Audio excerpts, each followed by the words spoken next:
the highest-grossing animated movie of all time.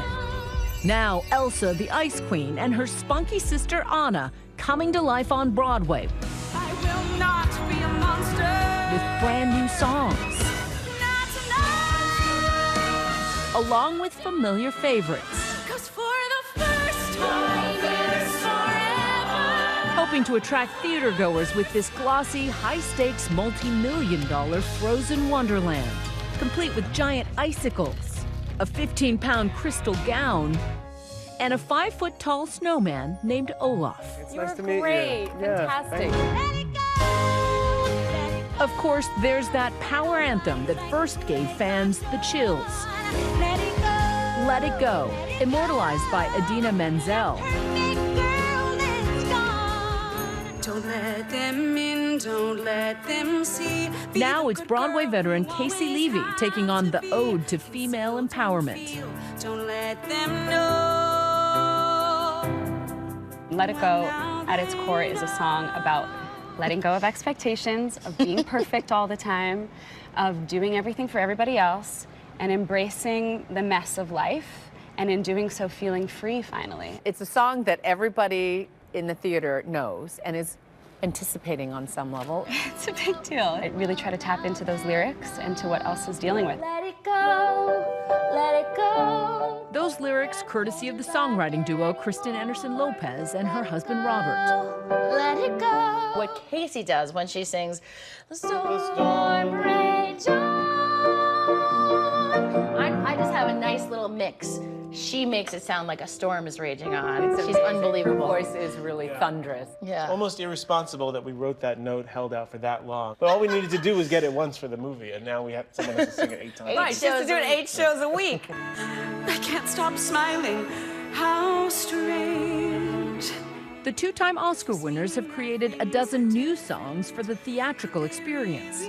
Do you feel like you're writing for children or for adults when it comes to a musical of this scale? Adults, absolutely. We have a musical with a talking snowman. It's in the DNA, but we were given the directive to write this for the audience that will show up on a Tuesday night at 8 p.m. in January. And that's what we've done. We've added in a little bit of raciness, a little bit of adult humor, a little subversive jokes.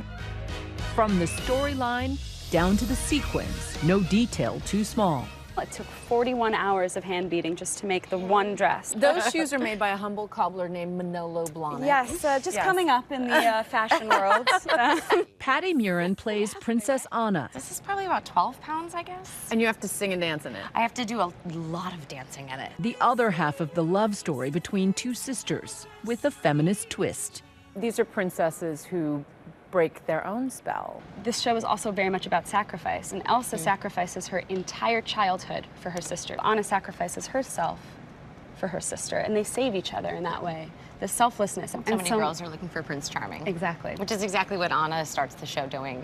That's how I grew up as well. I mean, it's just how society, it trains you. It's so great to do this show about these two women that finally discover that true love is not necessarily from a romantic interest, but it's from your sister and your best friend. Well, my life has been a series of doors in my face.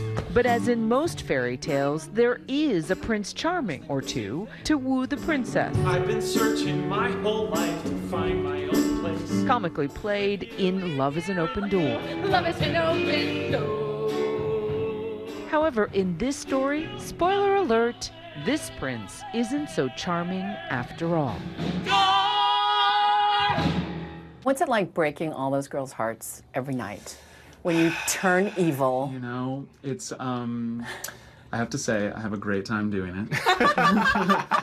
It's fun being the bad guy. Jelani Aladdin plays the good guy, Kristoff, the Nordic ice shepherd. His non-traditional casting, a departure from the movie version. Catch! Thanks. Any judgments they had about what they knew Kristoff to be and what Kristoff currently is completely erased. And that's kind of like what our new production is doing. It's like, it's daring you to rethink what you know about Frozen. Both of you woo the girl, and neither of you really end up with her. What's that like, sort of being part of, you know, Disney Princess 2.0?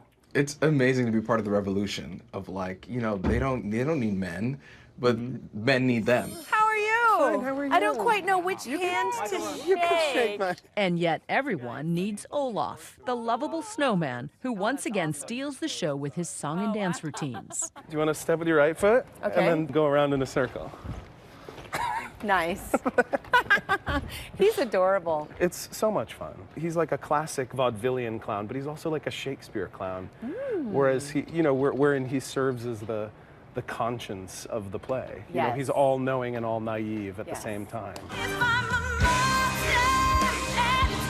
The musical now exploring the depth and dimensions of these beloved animated characters with that soulful new song, Monster.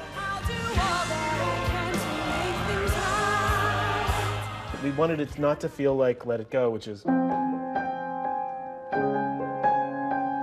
But it's still, it's in a minor key, and we wanted it to feel anxious. The character of Elsa comes on and has a really deep debate with herself about whether she's a monster who should even be here. For noted Shakespearean director Michael Grandage, Elsa harkens back to one of the Bard's greatest protagonists. In what way is Elsa like Hamlet? Well, she goes out into a world on her own and starts having a debate about who she is, where she is in life, why she's going in the direction she's going.